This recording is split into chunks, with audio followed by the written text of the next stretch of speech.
Muy buenas tardes. Mi nombre es Carla Surina Barca García y el día de hoy voy a hablar acerca del tema el cambio planificado en las escuelas, el cual es un tema que hemos venido revisando en estas últimas 4 sesiones, haciendo mayor ruido lo que son 2 conceptos, cambio e innovación. Entendiendo por innovación no solamente lo que son las TICs, ¿sí?, sino aquellos proyectos de innovación que podrían incidir de manera favorable en aquellos espacios educativos, impactando no solo a los docentes, sino a padres de familia, alumnos, ATPs, directivos y personal de apoyo. Bien, el capítulo 14 de la lectura, Organización y gestión de centros escolares, dimensiones y procesos, conceptualizaba lo que era el término, el concepto de cambio. Sí, aquí mencionaba lo siguiente.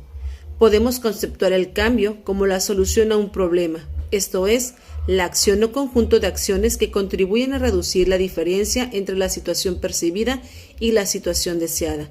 Y aquí retomaría un poco los proyectos que estamos elaborando mis compañeros y una servidora. ¿Sí? En este momento nos encontramos en el diagnóstico, recolectando información con diferentes instrumentos, ¿sí?, de lo que percibe el padre de familia, percibe el alumno, el ATP, los compañeros y el personal en general, para poder definir en este caso cuál sería la situación o la problemática que más está impactando en la escuela. Menciona también la lectura que en esta noción la idea de cambio surge cuando se reconoce un vacío o discrepancia entre lo que ocurre, que es la situación real, y lo que debería de ocurrir, que es la situación ideal. En este caso, mi proyecto o posible proyecto de intervención sería la convivencia escolar, cómo mejorar o propiciar una sana convivencia. Dice aquí también, se toma la decisión de emprender acciones, en este caso serían aquellas soluciones o posibles soluciones que podrían impactar de manera positiva, con el propósito de bien evitar o mitigar lo indeseable, bien crear o acercarse a lo deseable. En ese sentido, todos los proyectos que estamos trabajando o que estamos tratando de organizar y de estructurar irían en ese sentido, ¿no? Poder incidir en aquellas situaciones que no han sido favorecidas en las aulas. Por otro lado, de la Torre 2000 señalaba que las innovaciones debían de estar centradas en la escuela como comunidad educativa, de manera que se orienten a la mejora colaborativa de la práctica docente, ya que no se trata de una mejora individual, sino que debe de ser compartida. En ese sentido, en las lecturas y en las propias clases hemos abonado esta parte.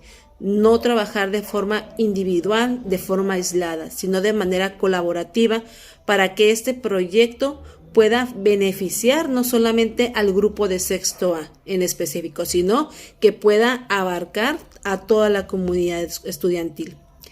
Por otro lado, Escudero 1993 refiere que el cambio educativo, más que un problema técnico o administrativo, es de naturaleza política y comunitaria, donde la participación y compromiso de los usuarios es esencial para asegurar el éxito. Es por ello que se hace mucho énfasis en considerar a todos los sujetos de la organización en este diagnóstico, poder ver esa visión que tiene el padre de familia, como bien lo había mencionado anteriormente, que tiene el estudiante, que tiene el docente, el ATP, el director y el personal de apoyo. ¿Por qué? Porque en este posible proyecto de intervención, ¿sí?, los beneficiados seríamos todos, no unos cuantos. En ese sentido, en la planeación o en el diseño de la planificación del proyecto de intervención tendrían que estar implícitos estos sujetos. En esta posición, de acuerdo a hoy, citado de la Torre 1994, fundamenta 2 razones. Menciona él que la primera hace referencia al hecho de que muchas innovaciones son adoptadas por la escuela y no por los docentes aisladamente, aunque no afecten a la totalidad de ella, y sus efectos impactarán en la cultura local. En ese sentido, rescataría un poco lo que mencionaba la lectura, ¿sí? En el capítulo 14, donde hacía referencia a lo que eran las reformas. Mencionaba que esas reformas estaban muy ligadas a lo que eran las políticas públicas, a las políticas educativas, ¿sí? Que eran aquellas demandas o exigencias que la sociedad tenía, ¿sí? Por una realidad o un contexto actual. Por ejemplo, cuando hay un cambio de reforma, aquí hay una resistencia en cierto sentido por el colectivo docente, ¿sí? A cambiar la forma de trabajo.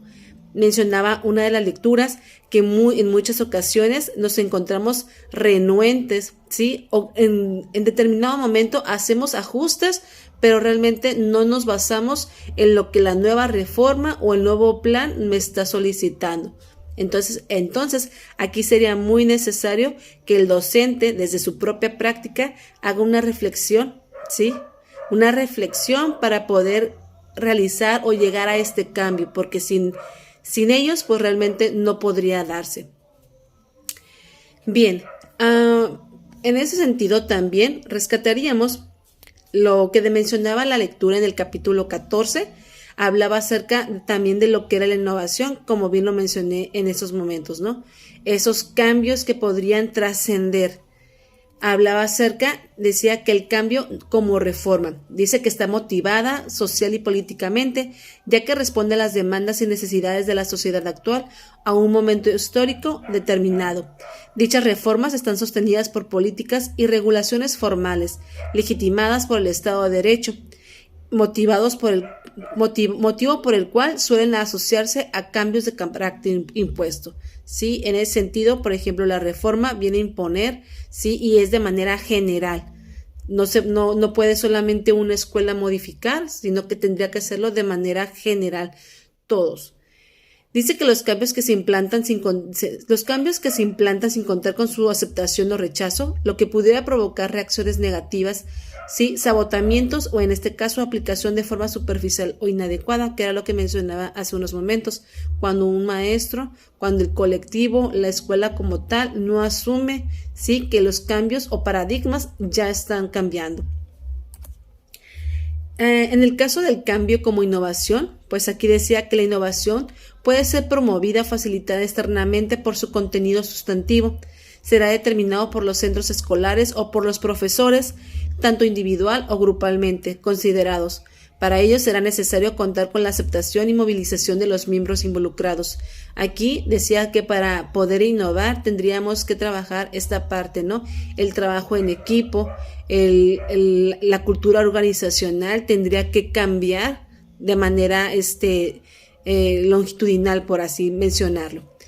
Bien, en el cambio planificado también mencionaba que habían otros tipos de cambios. En este caso, el cambio planificado lo podemos asociar a aquel que se produce como parte de un proceso de planificación e incluye la determinación de las necesidades de cada miembro de la organización. Este cambio planificado maneja lo que son fases. Esas fases las vinculo mucho con mi proyecto de intervención. Dice que la fase número 1 es el diagnóstico de la necesidad o situación problema. En ese sentido, en el caso de mi diagnóstico, me arroja que en la escuela la necesidad más presente y más por esta situación en la que estamos viviendo, ¿sí? Sería la parte de la convivencia. Alumnos externan que hay grupos y subgrupos, ¿sí? Y que ellos no se sienten parte de alguno. En este caso, hay una pérdida de identidad.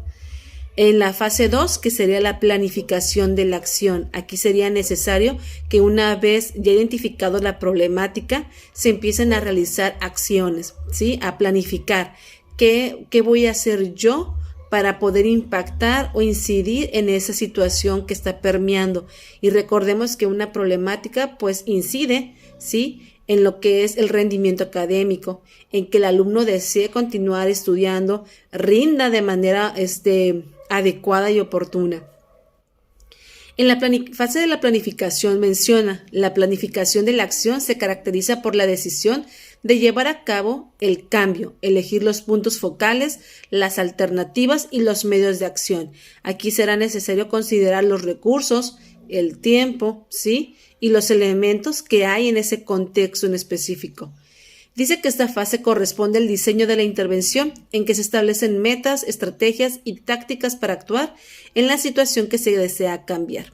¿Sí? Creo que esta lectura realmente viene a abonar mucho a lo que es el proyecto que cada uno de mis compañeros y yo estamos realizando. Dice que la fase 3 es la ejecución de la acción, ¿sí? Una vez que ya diagnosticamos, que ya planificamos, bueno, ahora será necesario accionar. Dice que en esta fase, es la medida en el que el diagnóstico, si fue bien realizado o planificado, proyecta la posibilidad de éxitos de la ejecución de la acción. Dice que si en ese sentido el diagnóstico y la planificación estuvieron bien estructurados, apuntaría a tener un mayor éxito. Sin embargo, dice que algunos cambios planificados han fracasado en esta fase por deficiencias en la administración de las estrategias.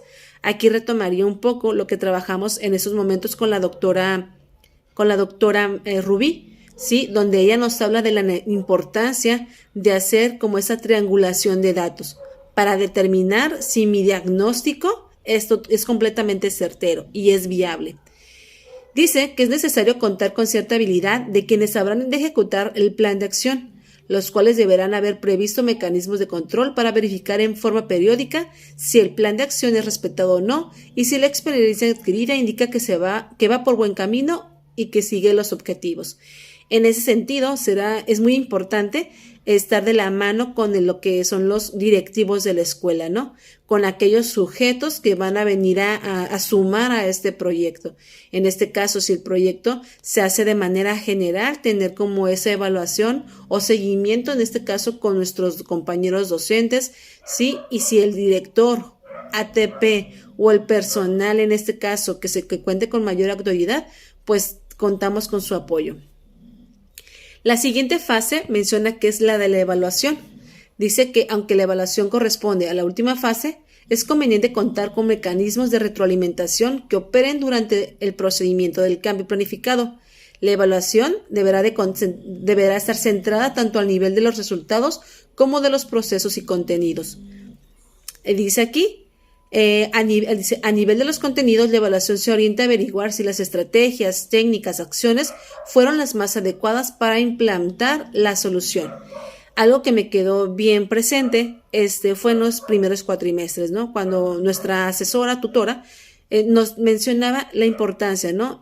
Ahorita planificamos, vamos a hacer un plan de acción para mitigar esa situación o contrarrestarla o reducirla. Pero cabe la posibilidad que ese plan de acción o esta propuesta fracase o no tenga el resultado que yo deseaba. Entonces, aquí no es que fracasemos, sino que se puede reestructurar. Podemos volverlo a modificar y echarlo a andar. Y ojo, este cambio planificado no solamente sumaría en mi espacio, sino que sumaría y abonaría un poco a lo que es el proyecto escolar, porque otras escuelas, incluso la propia inspección, la propia zona, podría sumarlo como una estrategia, ¿no? O como algo que venga a enriquecer a su plantilla docente o a su colectivo o en este caso a su escuela como tal. Dice conocer cómo fueron percibidas, sentidas las experiencias y cómo reaccionaron los destinatarios del cambio es un elemento clave de la evaluación. En este caso, al momento de evaluar, pues sí, volver a retomar esta parte de los sujetos. Realmente ellos perciben que estas acciones favorecen. Eso sería muy importante, ¿no? Retomar.